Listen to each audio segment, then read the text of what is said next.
নমস্কার বন্ধুরা, কেমন আছেন আপনারা? লাইফ অফ সৃজিতার আরেকটি ব্লগে আপনাদের অনেক অনেক ওয়েলকাম। আপনারা ভালো আছেন তো সবাই? আপনাদের ভালোবাসা এবং আশীর্বাদে আমরা সবাই ভালো আছি। আজকে পুরীতে আমাদের দ্বিতীয় দিন। সকাল সকাল ঘুম ভেঙে যাওয়াতে আমি চলে গেছিলাম সি বিচে। সি বিচটা সকাল সকাল অপূর্ব সুন্দর লাগছিল। ঠান্ডা ঠান্ডা হাওয়া, গোল্ডেন সানরাইজ এবং হাতে এক কাপ গরম চা নিয়ে দারুণ এক অনুভূতি। এই ফ্রেশ অক্সিজেন তো আর অন্য কোনো শহরে পাই না, তাই কিছুক্ষণ থেকে ওখানে আমি চলে এলাম হোটেলে। আজকে আমাদের ব্রেকফাস্ট ছিল লুচি এবং আলুর ছেচকি, আর তার সাথে গরম গরম চা। ব্রেকফাস্ট করে আমরা চলে গেলাম মেরিন ড্রাইভের দিকে। পুরীতে আসলে যেমনি জগন্নাথ মন্দির দর্শন করা মাস্ট, তেমনি আমাদের জন্য বিপত্তারিণী চণ্ডীবাড়িও দর্শন করা একদমই খুবই জরুরি। প্রত্যেকবার যখন আমরা পুরী আসি, জগন্নাথ মন্দিরের সাথে সাথে আমরা চণ্ডীবাড়িও দর্শন করি। মন্দিরের ভেতরে যেহেতু ভিডিওগ্রাফি এবং ফটোগ্রাফি করা মারণ, তাই বাইরে থেকেই আপনাদের জন্য ছবি তুলে নিলাম। বিপত্তারিণী মার দর্শন করে আমাদের একটা সাডেন প্ল্যান হলো রঘুরাজপুর যাওয়ার। রঘুরাজপুর উড়িষ্যাতে অবস্থিত একটি হেরিটেজ ক্রাফটস ভিলেজ। এটি বিখ্যাত পটচিত্র পেন্টিংয়ের জন্য। পুরী থেকে রঘুরাজপুর যেতে আমাদের আধ ঘন্টা মতন সময় লাগলো। আপনারা যদি কেউ প্ল্যান করেন যে পুরী থেকে রঘুরাজপুর যাবেন, তাহলে একটি অটো ভাড়া করে নিলেই হবে। রঘুরাজপুর এত রিচ ইন কালচার যে এখানকার অনেক ক্রাফটসম্যান কিন্তু পদ্মশ্রী অ্যাওয়ার্ডে। আপনারা যদি এই ভিডিওটা একটু স্পষ্টভাবে খেয়াল করেন, তাহলে দেখতে পাবেন যে রঘুরাজপুরের প্রত্যেকটা বাড়িতে খুব সূক্ষ্ম এবং সুন্দর সুন্দর আর্ট করা। জেনারেশনের পর জেনারেশন এই আর্ট ফর্মটা পাস অন করা হয়। রঘুরাজপুরে ঢুকেই যে প্রথম বাড়িটা, ওখান থেকে এক দাদা বেরিয়ে এসে আমাদের ওনাদের বাড়িতে নিয়ে গেলেন। প্রত্যেকটা জিনিসের গায়ে কি অপূর্ব সুন্দর আর্টওয়ার্ক করা। ভিডিও ले सकते हैं? क्यों नहीं। जी देखिए, इस पेंटिंग का नाम है पट्टचित्रा। पट्टचित्रा मतलब मीन्स पट्टा मीन्स जब हाथ का बना हुआ कैनवास होता है, मतलब पट्टा का ऊपर मतलब जब मतलब चित्र हो जाता है उसका हम बोलते हैं मतलब पट्टचित्रा।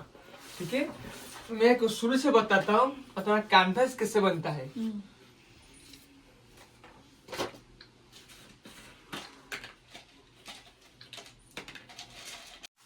एक दो तीन कटन साड़ी जानते हैं, कटन साड़ी, तीन कटन साड़ी। ये जानते हैं आपको क्या है? देखिए क्या है मालूम है? धुनो? नहीं देखिए, क्यों मालूम नहीं? इमली इमली जानते हैं? हाँ, इमली का बीज। इमली का बीज और ये जरा खड़ी मिट्टी। अच्छा अच्छा। खड़ी मिट्टी और इमली का बीज और कटन साड़ी, इस तीनों चीज को मिला के पहले जो हमारा कैनवास प्रस्तुत होता है। ओ मतलब कैनवास कैसे प्रस्तुत होता है, इसकी जो इमली का मतलब बीज को ये जो आठा आठा बनता है, उसी आठा का हम क्या कहते हैं, छत का ऊपर एक कटन छड़ी पूरा बिछा देते हैं। बिछा देने के बाद ये जो इमली का और आठा है ना, इसको हाथ में लेके ऐसे ऐसे करके पूरा चारों तरफ लगाना पड़ता है।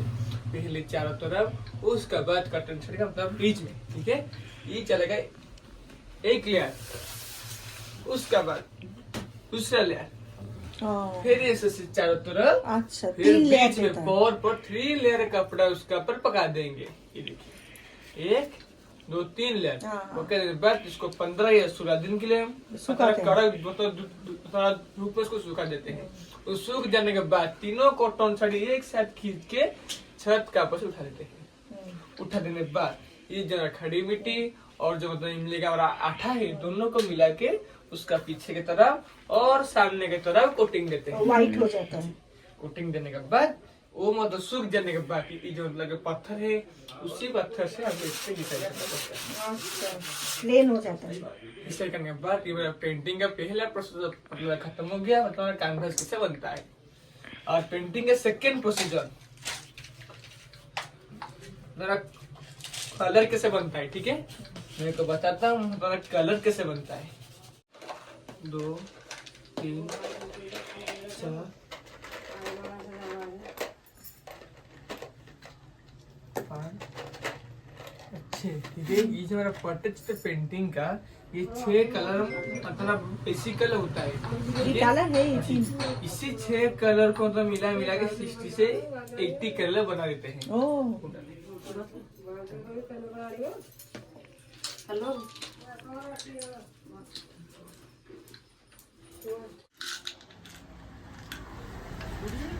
इसी 6 कलर को मतलब मिला मिला के 60 से 80 कलर बना देते हैं। पहला कलर सफेद वाला कलर, वो वाला क्या है देखो मालूम है?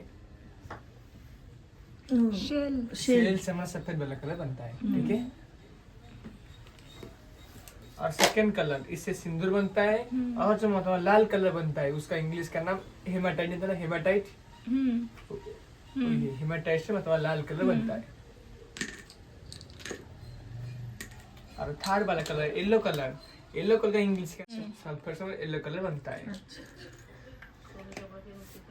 तो कलर भी बनाना पड़ता है। और उसका तो इंग्लिश का नाम मतलब मालूम नहीं है, इससे ये वाला कलर बनता है। जय जगन्नाथ। ये क्या है? मिट्टी जी बिक्स जी ब्राउन कलर जी ब्राउन कलर बनता है। 5 कलर इंडिगो जानते ना, इंडिगो। ये देखिए इंडिगो से ब्लू कलर बनता है। लास्ट वाला कलर काला वाला कलर। और तेल भी निकलते हैं रीठा। जी, रीठा से हमारा काला कलर बनता है। अच्छा और उससे 6 कलर को तो मिला मिला के हमारा 60 से 80 कलर बना देते हैं। ये छोटा कुछ नहीं है। हाँ हाँ दीदी मेरे को दिखाना छोटा भी है बड़ा भी है। जो पेंटिंग दीदी होता है छोटा और बड़ा से नहीं, मतलब नहीं होता है। होता है गणेश। अष्टविनायक इतना छोटा भी 500 है, इतना थोड़ा बड़ा वाला भी 500 है। मतलब जिसमें जितना डिटेलिंग काम ये होगा। क्या प्राइस क्या है ये? देखिए मैं बताता हूँ, एक दिखाया था आपको।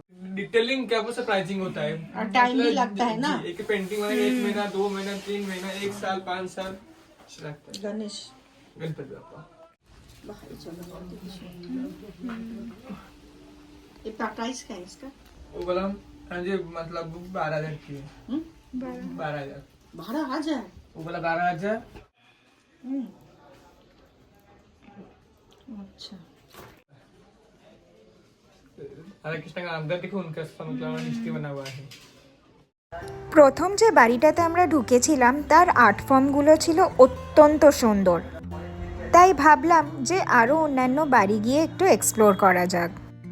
প্রত্যেকটা বাড়িতে যে আর্ট ফর্ম সেটা একে অপরের থেকে ডিফারেন্ট এবং ইউনিক, দেখে আমরা মুগ্ধ হয়ে গেলাম।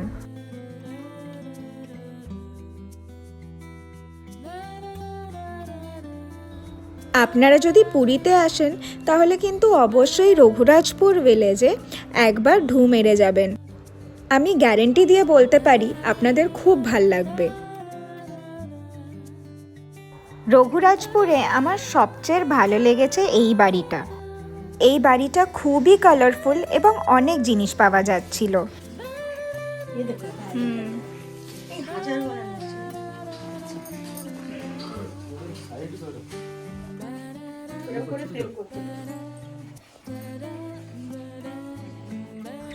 রঘুরাজপুরে আমরা বেশ অনেকক্ষণই ছিলাম। প্রত্যেকটা বাড়ি এত ইউনিক আর এত ভালো লাগছিল এই জায়গাটাতে যে ফিরে আসার ইচ্ছে করছিল না। কিন্তু তাও আজকে যেহেতু আমাদের জগন্নাথ দর্শন করতে যেতে হতো, আমরা রওনা দিলাম পুরীর উদ্দেশ্যে। পুরীতে এসেই আমরা তাড়াতাড়ি লাঞ্চটা সেরে নিলাম, কারণ আমাদের মন্দিরে যাওয়ার কথা 3টে 3:30 নাগাদ। লাঞ্চ সেরে নিয়ে একটু রেস্ট নিয়ে জামা কাপড় ছেড়ে পরিষ্কার জামা পরে আমরা চলে গেলাম পুরীর মন্দিরে। আমরা মন্দিরে ঢুকেছিলাম পশ্চিম দরজা দিয়ে। পশ্চিম দরজা দিয়ে ঢোকার একটি সুবিধে হলো যে অতি কম সিঁড়ি অতিক্রম করে মূল মন্দিরে প্রবেশ করা যায়। মন্দিরে প্রবেশ করে মা ধ্বজা দিলেন এবং আমরা ধ্বজা ওড়ানো দর্শন করলাম। তারপর আমরা মূল মন্দিরে প্রবেশ করে জগন্নাথ দেবের দর্শন পেলাম।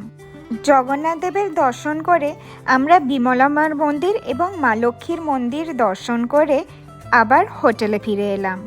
পুরীর মন্দিরে ফোন নিয়ে যাওয়া অ্যালাউড না, তাই বাইরে থেকেই আপনাদের শ্রীমন্দিরের দর্শন করিয়ে দিলাম। আমাদের আজকের দিনটা অত্যন্ত সুন্দর এবং শান্তিময় কাটলো। আপনাদের যদি আমার ব্লগ দেখে পুরীতে আসতে ইচ্ছে করে তাহলে অবশ্যই আমাকে কমেন্টে জানাবেন। আর এই ব্লগটা ভালো লেগে থাকলে অবশ্যই লাইক, শেয়ার আর সাবস্ক্রাইব করবেন। আজকের মতন আসি, দেখা হবে পরের একটি ব্লগে। টাটা।